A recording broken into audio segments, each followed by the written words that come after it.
Hello, Wonderhussy here. That's right, I finally made it out of Death Valley.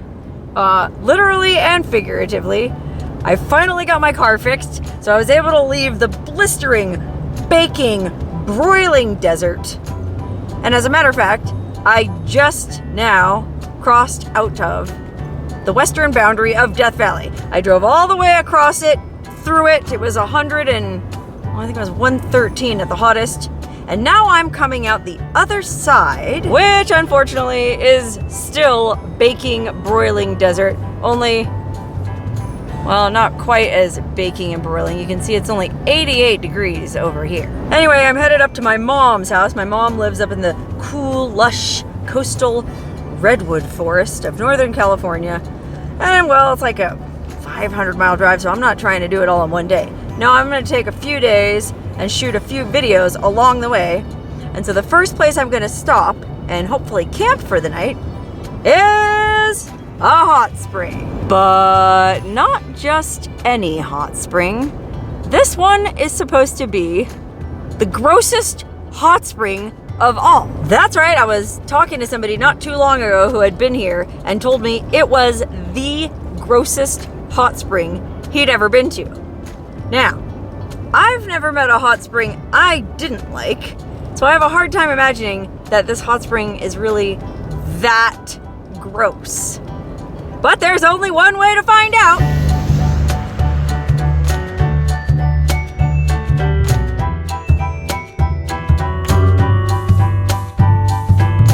Oh man! God dang it.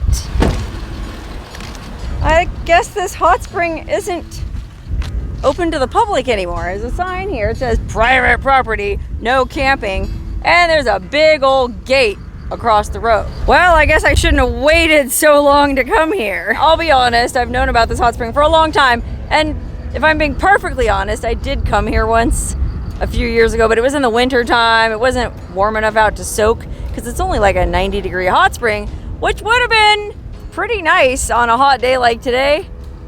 Except for the fact that, like I mentioned, it's supposed to be one of the grossest hot springs in the entire world. It's called Dirty Sock or Dirty Socks Hot Spring. And it was either named that because it smells stinky like dirty socks, or miners back in the mining days used to come wash their socks here. Not sure. Either way, it sounds pretty rank. It's actually right on the shore of Owens Lake. If you know where that is, that's that giant lake in the Eastern Sierra that was sucked almost totally dry by Los Angeles. I guess it's what that movie Chinatown is about, or if you've read the book Cadillac Desert, the Los Angeles Municipal Water Department basically bought up all the water rights in this valley and sucked this huge lake totally dry. So I don't know that has anything to do with the hot spring being closed, but you can actually see there is some water in Owens Lake. Apologies, I know the sun is right behind the camera, but you can see there's water out there now because of all the crazy snow they got up in the Sierra this past winter. I know you can hardly see it, but that's the Sierra right there. Anyway, I can't go to stinking dirty sock hot spring, which I am oddly very disappointed about. So that means I'm gonna have to find somewhere else to camp because well, it's like almost 7 o'clock. My car is still making this noise. I told you I finally got my car fixed and I felt like I was good to go. I don't know if you can hear that. It sounds like there's like crickets chirping under the hood. I think it's the tensioner arm or something needs replacing. My mechanic, I went and saw him this morning to have him replace it, but he said he didn't have time to do it today.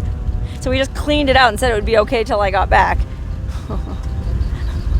We'll see. Anyway, I'm gonna have to go find a place to camp that is hopefully a little bit cooler than it is here, because golly, I think it's like 93 degrees out here at 7 o'clock at night.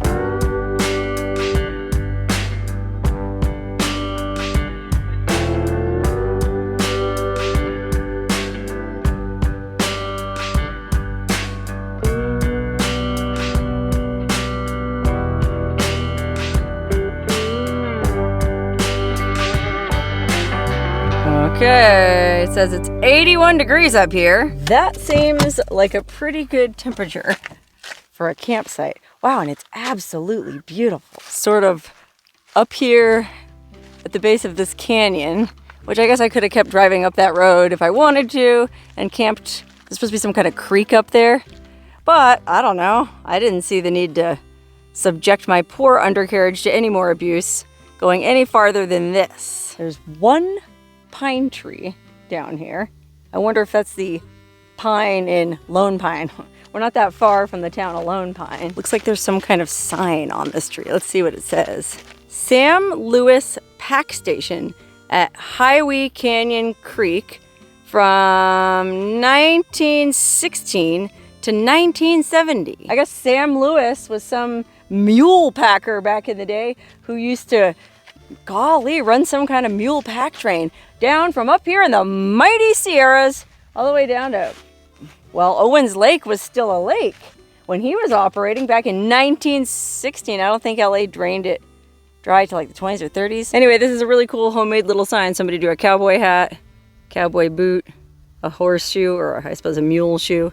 Very cute. And then they nailed that sign to this amazing lone pine tree overlooking this gorgeous desert landscape. I mean, that's Death Valley over there. That's what we just drove across. I live over just outside the eastern side of Death Valley. I drove across the entire Death Valley National Park, and it was intense. But over here, it's very pleasant. I think we're at almost 5,000 feet up on the side of these little hills here called the Sierra. Look, there's an old, what is this? Oh my gosh, it looks like some kind of homemade furnace, stove of some sort. Golly, and then it looks like there was a trailer parked here and it's just completely busted apart. But there's a foundation here. It looks like there used to be a building here. I wonder if this is where the guy's pack station was. Oh, look what this says. Guttural utterance of ravens. Ooh, very Edgar Allan Poe. You know, I do get what they're saying though. Like, you know, ravens make that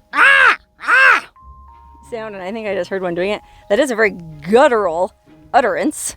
So finally, some interesting graffiti for a change on the foundation of this old pack station, surrounded by this amazingly fragrant sagebrush. Oh, if you could only be here and smell this sage. It is amazing. Matter of fact, I need to pick some of this sage because I'm going to visit my mom. And my mom, well, if my mom likes one thing, it's martinis. If my mom likes two things, it's martinis and sage teenies. I like to put a sprig of sagebrush in my martini with the olives on it instead of using just a plain toothpick, because I feel like the sage really complements the juniper in the gin perfectly. And I think my mom's into it too, so I'm going to pick some sagebrush and take it with me. Hopefully that's okay to do. You mind if I take a few of your branches? Oh, sage, brush, bush. What's that? Anything for a good drink? All right, thank you, sagebrush. I wish this was smell-o-vision. I'm going to hold this up, pretend like you're smelling it. Oh, it's so good. Fresh Sierra Mountain sage.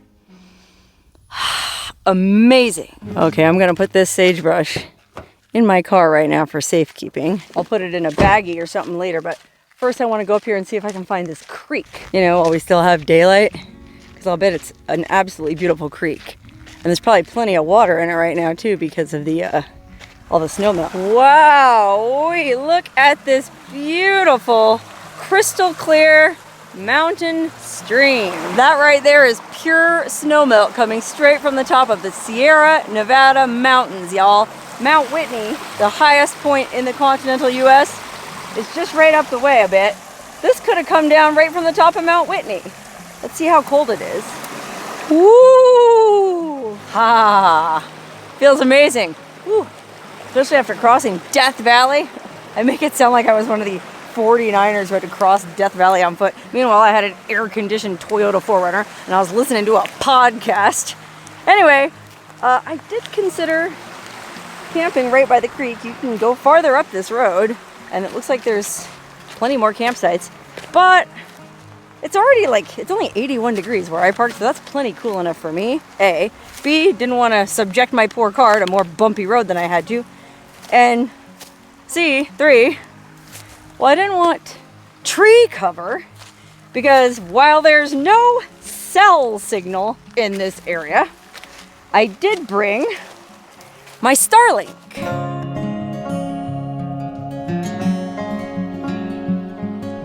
That's right, I'm real bougie now, and I got me one of them there Starlinks. Okay, if you don't know what Starlink is, it's basically a way that you can get internet from anywhere. Even way out here in the middle of nowhere, this little dishy here, and that's actually the technical name for it, dishy. This little dishy here scans the heavens to look for the Starlink satellites, which I guess are all over the place up there. You might have seen them before. It's actually really, I think it's cool to see them at night. It's a line of lights up in the sky traveling in a straight line. And the first time I saw it, I thought it was some kind of UFO or something. Nope, it's just Elon Musk giving folks internet. Now, I've only tried this thing really once out in the field. I went camping up in the Sky Islands, the Spring Mountains outside Las Vegas last week, just for one night. And I brought this up there and tested it out, and it worked great. The only downside was I was camped under a bunch of trees because I wanted shade.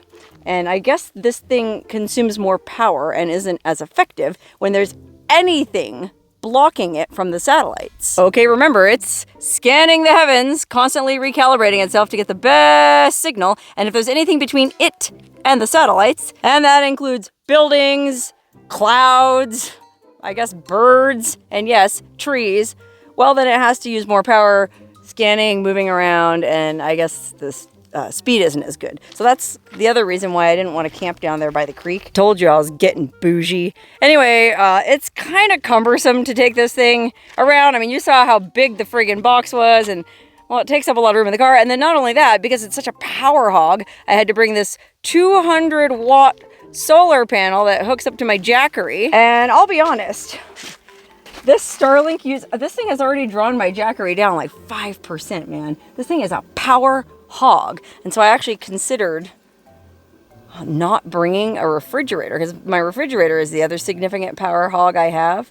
And so I was like, can I run both with a 200-watt panel? I mean, you can see here, both of the devices together are drawing like 80, 90 watts. And I don't even think the fridge is running right now. Oh, no, it is. It's just so quiet I couldn't hear. Bouge RV. Anyway, 90 watts is kind of a lot of power. And I am kind of a low maintenance camper generally. I mean, setting all this rigmarole up is frankly a pretty big pain in the ass. But I really, really want cell signal, and there was no cell signal. I want to be able to look stuff up and email people and tell my mom I'm okay. And, well, I'm only going to leave it on for an hour or so that I don't drain my battery too much. But I do have my solar panels set up so that first thing in the morning, I mean, I'm guessing the sun's going to come up over there somewhere. Hopefully, I'll be able to pull in enough juice while I'm getting ready in the morning, because I don't leave camp very early anyway. I should at least be able to get a few hours of sunlight in there to top off the Jackery battery bank, or at least that's the hope. This is my first expedition with all these crazy devices. Yeah, I was supposed to have left a month ago, so in a perfect world, I would already have a month's worth of experience, and I could tell you all about how this is going to work out. But as it is, this is my very first night camping with this thing, so I'm just going to find out firsthand if it's going to work or not. You know, what kind of world is this where we're forced to choose between information and eating healthy? Because that's the main reason I travel with this fridge. You know, I want to bring veggies, you know, greens and fruit and perishable stuff like Chipotle. You know, like if I really was a minimalist like I used to be, I'd just be eating like cans of chili for dinner. And I do really like chili, but you know, I want some, oh dang it, I didn't think I ordered chips. Uh-oh, gonna have to eat the chips. Not very healthy. But you know, I got a salad with lettuce and tofu and stuff. And I'm trying. Look, I even put extra greens on top of it to make it even more healthy. Oh gosh. My car sure does look cozy right now, especially with that delicious Chipotle inside it. But before I crawl in, I want to take one more look at this beautiful landscape. I mean, we're not really that far off US 395. You can see, well, maybe you can see trucks going by on the highway way down there in the distance. But they're far enough away to where I can't hear anything. It's completely peaceful up here. It smells like sagebrush. In retrospect, it's probably a way better place to camp than that nasty hot spring anyway. I mean, Down there it was hotter. Apparently it smells like dirty socks, and well, who knows who would have rolled in the middle of the night. Now I will say, I was kind of curious to see just how gross it really was, because this person that I was talking to said it was by far the grossest hot spring he ever went to. And well, I looked it up online, and I guess, I mean, I said I'd been there before, and in my memory it looked kind of unappetizing, but really the only reason I didn't go in is it was a cold day and the water wasn't hot enough. I probably would have gone in. I think there was a lot of algae on it, but I'm not easily grossed out by algae. I probably would have gone in and it would have been fine. It certainly could have been as bad as, well, I guess I was kind of curious to see how it stacked up against what I think the grossest hot spring I've ever been to was. Okay, if you've ever been down to, well, first of all, I should preface this by saying I love all hot springs. They're like my children. It's hard to say which one's your favorite. It's hard to say which one's your least favorite. Anyway, if you've ever been down to Slab City is this big squatters encampment down by the Salton Sea in far southeastern California. I guess it was an old military base back in the day, but even the government didn't want the land. It's that blighted, that baking hot and miserable. So it's kind of like no man's land. They sort of allow people to basically live out there and build ramshackle houses and dwellings. And it's very interesting. There's some people out there with some really nice homes. And I don't mean to disparage anybody who lives in Slab City. I think it's actually really cool. But the hot spring out there, whoa, is another story. I actually went in that hot spring at least twice, and I can't believe I wasn't scarred for life. Matter of fact, my sister, who's been to tons of hot springs with me, that was the very first hot spring she ever went in. And it didn't scare her away, which is a miracle, because that hot spring outside Slab City, it's hot. It's a nice, hot, pretty deep pond. But for whatever reason, somebody put carpeting on the bottom, I guess to keep the dirt down, to keep it from getting so murky. Which I guess sounds like an interesting idea in theory, but in concept to me it made it even grosser. Like you put your foot in this already murky water that you can't see through, and all of a sudden you're stepping on this wet, soggy carpet. I didn't care for it. A, the carpet. B, well, there's no running water or sanitation in Slab City. And so I think a lot of people there use it as like the town bathtub. So I'm guessing there's gotta be substantial levels of E. coli in it. And what's more, they found and possibly find on a regular basis dead bodies in there. I know they found at least one a year or two ago. And well, I wouldn't be surprised if it was like a semi-regular occurrence. So in my book, that was the grossest hot spring ever. This person I was talking to, though, said this dirty sock spring was even worse than the Slab City spring. And I would have liked to have seen it for myself, but unfortunately, I knew it was on private property, and I respect the landowner's right to shut her down and keep nosy people like me away. Oh. Okay, yeah, it's time to get in the car. There's mosquitoes aplenty. Good thing I didn't camp down there by the creek. I would be in for it. Instead, I'm just gonna crawl up in my cozy car here and eat this delicious Chipotle. Yummy. All right, well, I'm just gonna eat my dinner and then probably just pass out, because golly, setting up that solar panel and that friggin' Starlink was exhausting. But I'll check back in the morning so we can see how far down the battery bank is and what my thoughts are about traveling with this thing.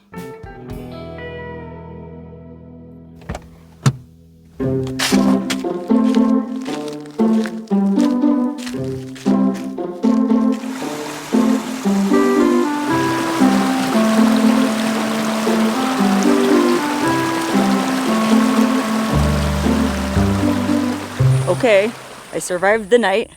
Let's see how my battery bank did. I only left the Starlink on for like maybe 2 hours last night, and it did get down to 40%. Bank was at 40% this morning. What are we at now? 70%. Yeah, that fridge unfortunately just draws quite a bit of power, and so I really do feel like I have to pick between internet and refrigeration. Ugh, the modern dilemma. Gotta turn these panels so they're facing directly into the sun for maximum efficiency. With this battery bank I'm using, I can only I think, draw in like 66 watts. And, well, if I'm running both devices, I'm putting out like 80 watts. If I had permanently mounted solar panels on my roof, this would be a lot easier. Because, I have plans today. I want to go hiking, exploring, every place I park, I feel like I got to take out this panel and leave it up. And then it's like, do I have to worry about somebody stealing it? Like I said, this is just sort of a exploratory mission. On this trip, I did decide to prioritize internet over refrigeration. I'm just going to try to eat whatever healthy, non-perishable foods I can. Because, golly, I spent $700 and $150 a month for the service on this dang Starlink. And I feel like I want to get my money's worth. That being said, there is cell signal right down the road. So rather than drain my poor battery bank any further, I'm just going to go ahead and pack up the dishy and go use the cell signal. But first, I feel like I should hike up that creek just a little bit and see if there's any place deep enough for me to do a cold plunge. Okay, I didn't get to camp at Dirty Sock Hot Spring last night. And frankly, it's too hot to go in a hot spring right now anyway. But a skinny dip in some ice cold Sierra snowmelt would be just the ticket.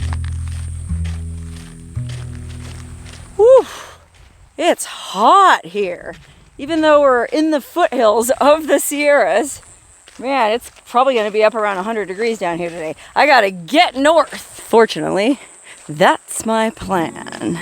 Okay, so we're walking up this road, which I could have technically driven up, I suppose. But I didn't want to have to unhook my solar panels and go through all that rigmarole, and I need some exercise anyway. Just curious if there's like a deeper swimming hole or something that I can fully submerge my body in somewhere down in these trees. Oh, what's this, a weir? I don't know. See if there's anywhere we can get in. I guess it's deep enough right where the water is coming out of that pipe.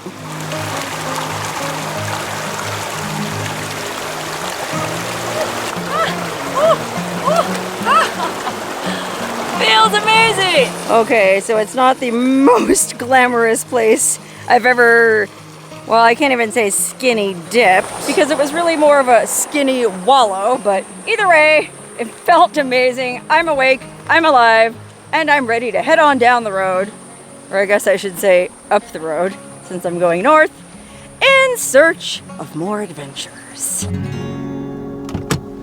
Okay, one more stop before I leave this area.